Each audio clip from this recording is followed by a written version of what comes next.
Hai. Hai. Selamat datang lagi ke channel LZ Channel. Hari ni kita akan share 5 tips untuk healthy breakfast.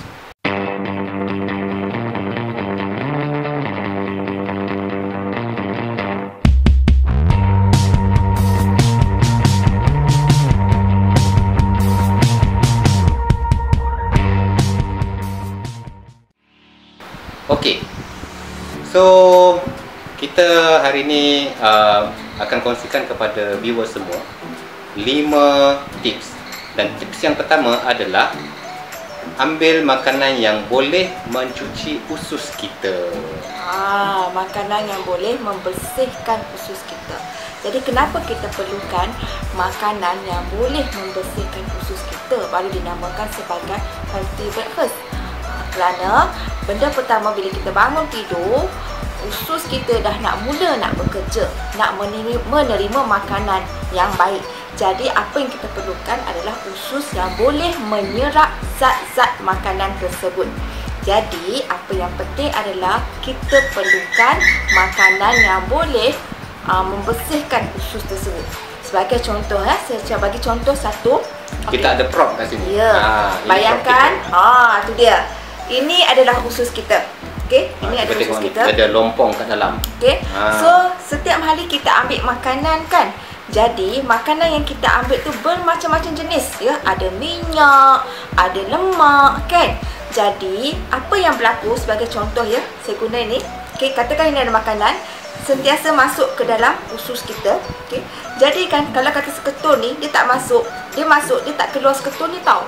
Tetapi bila dia masuk, dia akan proses di dalam usus kita. So, waktu dia proses ni lah, dia akan menyerap zat-zat makanan daripada sumber makanan tadi. Jadi, bila dia keluar, okey, dia dah hadam semua, okey. Tinggal zat-zat makanan dan juga makanan-makanan, lebihan makanan yang tak sepatutnya, okey, dia tetap akan terlekat di usus kita. Jadi, apa yang berlaku lama kelamaan, usus kita akan tersumbat. Okey, jadi bila berlaku begini, kita perlukan sesuatu makanan yang boleh membantu untuk mengurangkan risiko tersumbat tadi. Okey, mengurangkan kekotoran tadi.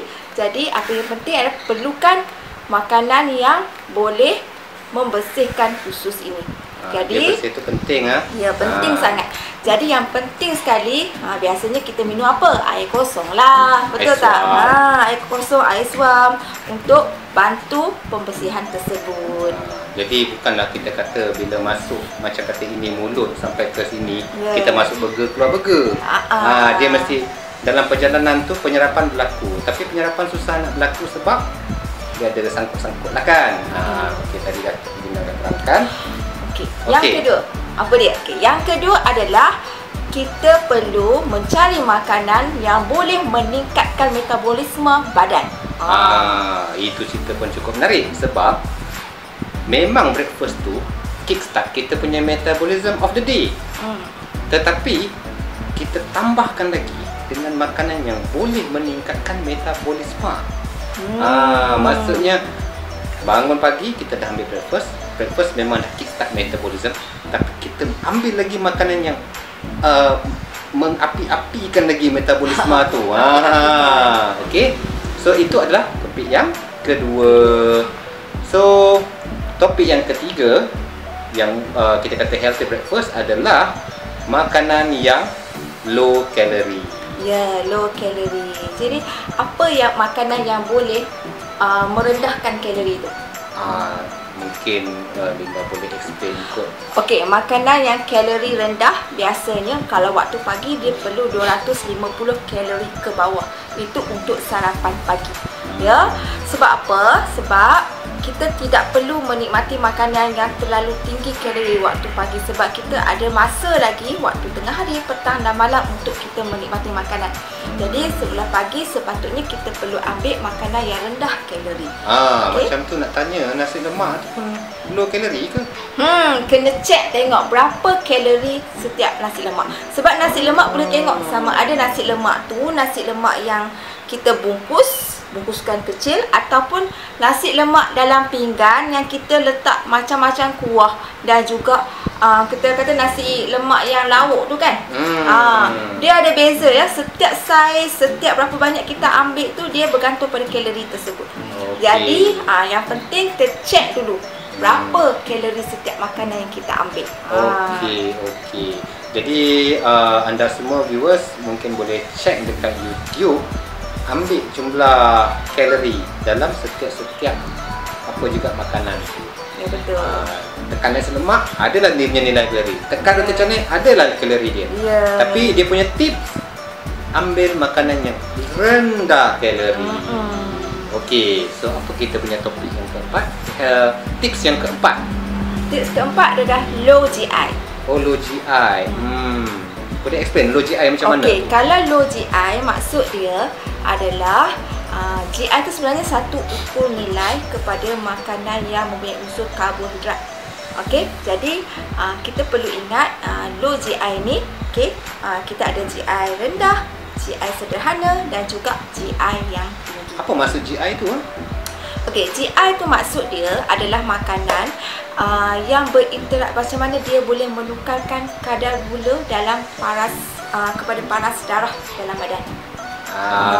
Jadi kalau GI tu maksud dia glycemic index. Tapi itu bahasa sains lah. Bahasa kampung-kampung kita ni, kita kata boleh kawal paras gula dalam darah. Boleh kawal paras gula dalam darah. Tu maksud dia. Sebab tak ramai yang tahu pasal GI. Ya, betul. Jadi kan makanan, kita tengok makanan yang kita ambil, contohnya makanan yang ada karbohidrat lah kan. Makanan karbohidrat tu, kalau kata kita ambil makanan tu yang boleh cepat bagi kita cepat kenyang, makna kata makanan tu boleh meningkatkan paras gula lebih tinggi. Sebab tu dia cepat kenyang. Tetapi kena ingat, bila dah cepat kenyang, dia jadi cepat lapar.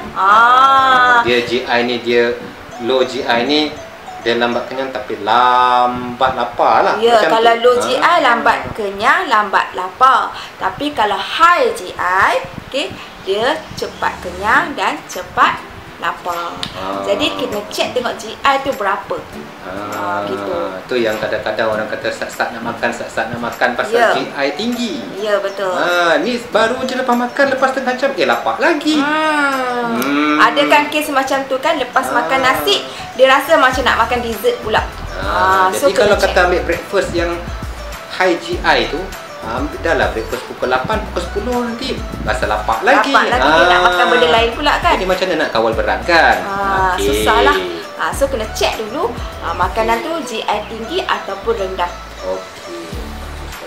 So macam mana pula topik yang kelima? Tips yang kelima. Tips yang kelima adalah makanan kita untuk waktu sarapan pagi perlu lengkap. Tapi apa yang dikatakan lengkap tu? Lengkap tu macam mana?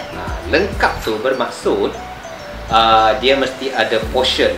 Portion dia mesti ada karbohidrat, dia mesti kena ada protein, dan dia mesti ada fiber. Ketiga-tiga mesti ada dalam satu hidangan. Yang itu dikatakan lengkap. Jadi kita boleh fikirlah makanan apa yang pagi-pagi tu dia memang lengkap. Ada protein, karbohidrat ada, fiber pun ada. Tapi mengikut kadar yang sesuai. Kalau nak tahu kadar yang lebih sesuai, itu dalam topik kita yang lain kali. Tapi hari ini kita cuma cakap tentang 5 tips untuk healthy breakfast. Okey, jadi kita jumpa untuk sesi yang berikutnya. Tips jadi yang menarik berikutnya. Ya, jangan lupa klik subscribe dan juga klik tekan notification bell, dan jangan lupa like dan juga komen. Bye bye.